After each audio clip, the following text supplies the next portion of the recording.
तुम प्रेम प्रलाप कर रही हो? छी! ऐसी अवसरवादी हो तुम। अपने स्वार्थ के लिए पति के प्राणों को दांव पर लगाने वाली महापापनी हो तुम। दूध पिलाकर पाला गया सर्प विष के अतिरिक्त और क्या दे सकता है? प्रभु! मौन रहिए, मौन रहिए। एक और शब्द कहा तो परिणाम कुछ और ही होगा। उर्मिला,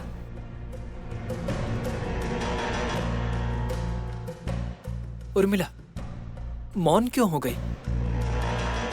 अपने पिताश्री पर मुझे क्रोध आ रहा है, इस बात का आश्चर्य हो रहा है।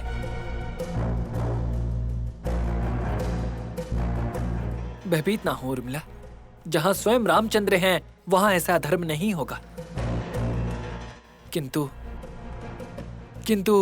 रामचंद्र को वनवास के लिए प्रस्थान करना पड़े, ये कौन सा धर्म है?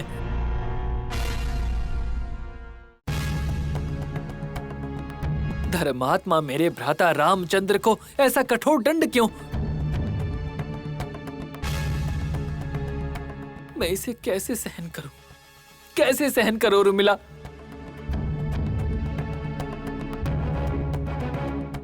सहना तो होगा ही ना स्वामी। आपका संताप हो या माता कौशल्या देवी का दुख हो, क्या वो रामचंद्र को वनवास जाने से रोक सकते हैं? नहीं, संसार की कोई भी शक्ति रामचंद्र के निर्णय को नहीं बदल सकती। ये बात मुझे भलीभांति ज्ञात है। उर्मिला, मुझे तुरंत माता से मिलना है। प्रस्थान कीजिए स्वामी।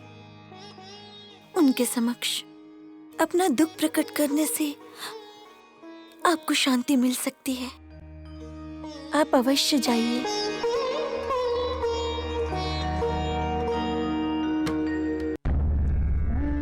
देवी, हम आपकी सहन शक्ति को जानते हैं। क्या अब आप अपने मन को दृढ़ करके हमारे वचन को सुनेंगी? अवश्य सुनूंगी, कहिए स्वामी। देवी, हमारे वनवास जाने के पश्चात हमारे प्रिय भ्राता भरत का राज्याभिषेक होगा। जब वह आपके पास आए तो आप समयानुकूल वचन कहकर उसे भेज देना। उसके समक्ष हमारी चर्चा मत करना। क्यों स्वामी? लोक नीति के अनुसार जो धनवान होते हैं, जो अधिकार के पद पर होते हैं, वे दूसरों की प्रशंसा सुनना पसंद नहीं करते। इतना ही नहीं, भरत गुणवान है, तथापि आपको ये अपेक्षा नहीं करनी चाहिए कि वह आपका विशेष सम्मान करेगा। और फिर कहिए स्वामी, आप मौन क्यों हो गए?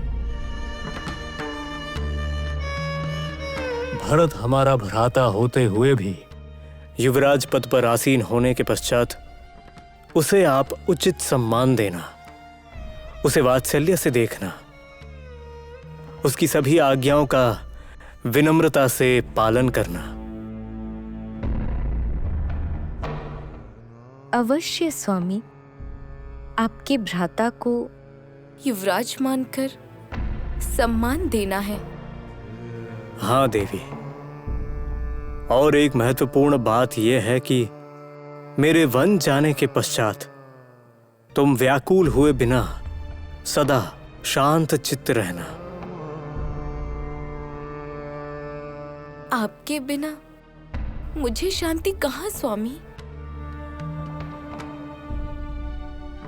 हाँ देवी, ढलती आयु में हमारी माता पुत्र वियोग के दुख में जल ना जाएं, आपको उनकी सेवा करते हुए ये सांत्वना देनी होगी। उसी प्रकार हमारी अन्य सभी माताओं को प्रेम और आदर से देखना। ये तो मेरा कर्तव्य है स्वामी। हमारे भ्राता भरत और शत्रुघ्न हमें प्राणों से प्रिय है।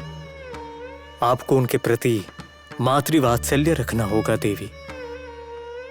आगे अयोध्या के प्रभु होने वाले भरत के समक्ष आपको अनुचित व्यवहार नहीं करना चाहिए।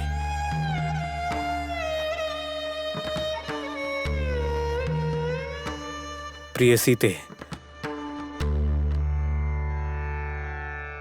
हमारे वियोग के दुख में आप किसी के साथ भी अप्रिय व्यवहार नहीं करना। क्या आप इसका पालन करेंगी? स्वामी, मुझे आपसे वार्तालाप करना है। क्या आप अवसर प्रदान करेंगे? निश्चय ही देवी, क्या है कहो।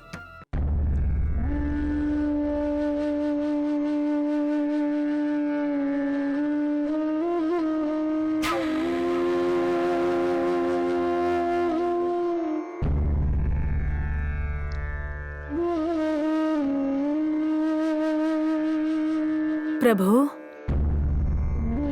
प्रभु,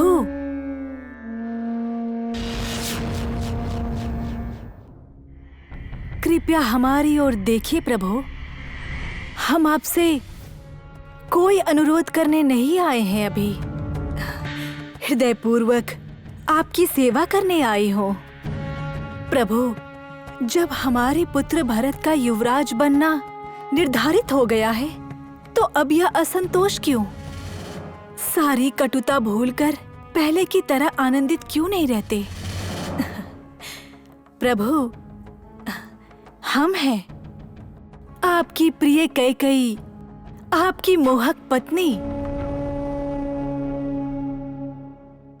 श्रृंगार कर आपकी सेवा के लिए दौड़ी आई हूं मैं प्रभु।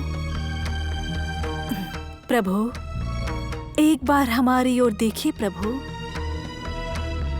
प्रभु, शांत रहिए, तुम एक महानीच स्त्री हो। मेरे प्रिय पुत्र रामचंद्र को वन भेजने के दुख सागर में डुबोकर श्वास रुक जाने से मृत्यु ही शरण है, व्याकुलता में पड़े मेरे पास आकर तुम प्रेम प्रलाप कर रही हो। छी! ऐसी अवसरवादी हो तुम। अपने स्वार्थ के लिए पति के प्राणों को दांव पर लगाने वाली महापापनी हो तुम।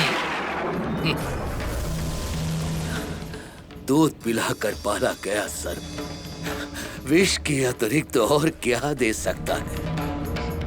प्रभु, मौन रहिए, मौन रहिए। एक और शब्द कहा तो परिणाम कुछ और ही होगा। तुम्हारे इस सौंदर्य के पीछे ऐसी क्रूरता छिपी है, ये मुझे अभी ज्ञात हुआ। अपने प्रेम के वचनों से मुझे और मेरे राम को माया जाल में फंसाने वाली दुष्ट स्त्री हो तुम। जाओ, चली जाओ।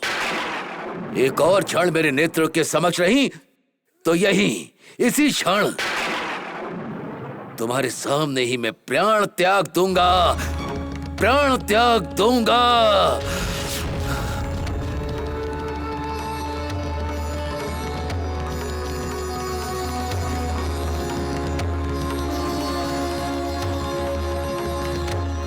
यह होगा इसकी कल्पना भला किसने की थी?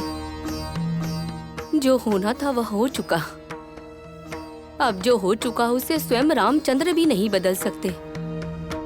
कैकेयी भी अपना मन बदलकर कह दे कि वनवास नहीं चाहिए, तभी राम वचन भ्रष्ट नहीं होंगे।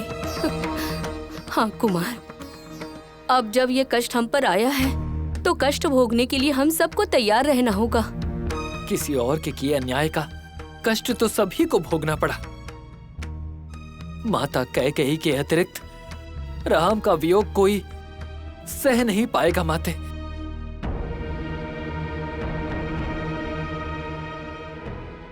किंतु माते, जब से बुद्धि ज्ञात हुई है, सदैव उनकी छाया की तरह अपना जीवन बिताने वाला मैं राम के बिना कैसे रहूं? कैसे रहूं? धैर्य रखिए कुमार, मैं आपके संताप को समझ सकती हूँ, किंतु राम को जन्म देने वाली माता उस कौशल्या देवी का संताप कैसा होगा? सीता 14 वर्ष अपने पति से बिछड़कर भला कैसे रह पाएगी? हमें अच्छा लगे या कष्ट हो, इस संकट का सामना करना ही होगा। माते, मैं किसी भी प्रकार का कष्ट सह लूंगा, किंतु भ्राता राम से दूर रहने का कष्ट मैं नहीं सह सकता। इसका कोई ना कोई उपाय ढूंढना होगा। हाँ, कोई ना कोई उपाय ढूंढना ही होगा।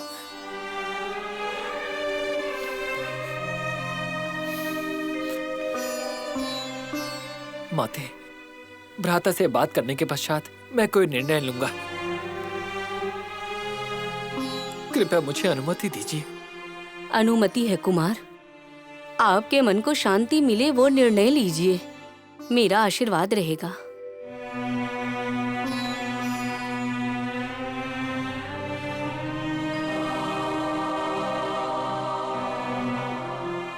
हे भगवान, अब पता नहीं लक्ष्मण कौन सा निर्णय लेंगे, अब और कौन सा दुख मिलेगा। सीते राम कथा हृदयम्